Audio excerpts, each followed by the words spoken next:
কাল একটি ঘটনা সোশ্যাল মিডিয়ার মাধ্যমে জানতে পারি এবং জেনে আমি ভীষণভাবে কনফিউজড এবং ভীষণভাবে আমি অবাক হয়ে যাই যে সত্যি কি ঘটনাটা এরকম। সেই ঘটনায় জানা যায় যে অভয়ার বাবা, আপনারা প্রত্যেকেই জানেন অভয়ার ঘটনাটা। তো অভয়ার যিনি বাবা, তিনি নাকি পানিহাটি নিয়ার অ্যাবাউট কোনো একটা মন্দিরের যে প্রণামী বাক্স, সেই বাক্সতে যে সমস্ত টাকা জমা পড়ে সেই টাকা নাকি চেয়ে পাঠিয়েছেন।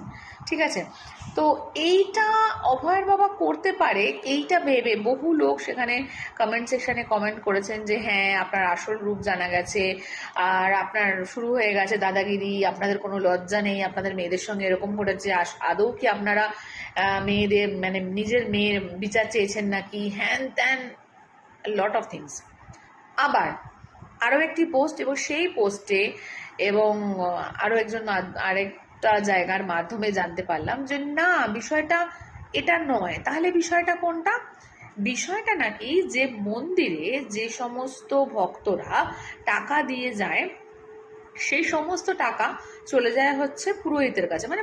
প্রণামী বাক্সে টাকা পড়ে, পুরোহিত সে টাকা নিয়ে যায় এবং সেটা মনে হয় যেটা এটা সেবার টাকা, আমি মন্দিরে সেবা করি, ফলে এই টাকা দিয়েই সেবা করা হবে, এরকম এক্সেট্রা এক্সেট্রা।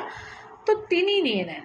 তো সেখানে নাকি অভয়ার বাবার বক্তব্য ছিল যে এই যে টাকা, এই যে প্রণামী বাক্স, এই যে ভক্তদের টাকা আসছে, এই টাকাটা কোন খাতে, কিভাবে, কেমনভাবে খরচা হবে, সেইটা ঠিকঠাক নির্ধারিত হওয়ার জন্য একটা ট্রাস্ট গঠন করা হোক। আপনারা প্রত্যেকেই জানেন ট্রাস্ট মানে কি, এবং ট্রাস্ট মানে অনেকগুলো ব্যক্তি, যেটা কারোর পার্সোনাল একার টাকা নয়, এবং সেখানে যুক্তিসম্মতভাবে বিচার বিবেচনা করে সেই ট্রাস্ট ঠিক করবে যে প্রণামীর টাকা মন্দিরে ঠিক কী কী পারপাসে কতটা করে খরচা হবে।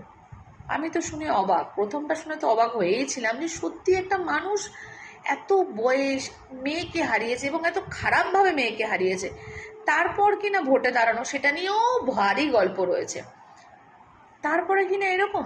আবার পরে যখন এই ঘটনাটা জানতে পারলাম তখন আমি ভাবলাম তাহলে ওইটা কি ছিল, না ওটা কিনা মিথ্যা প্রচার ছিল।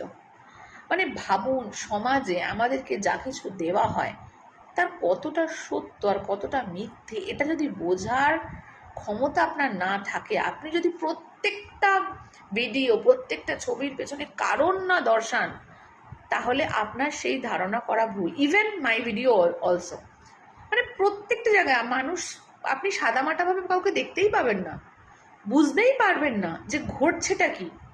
দুটোই তো ঘটলো।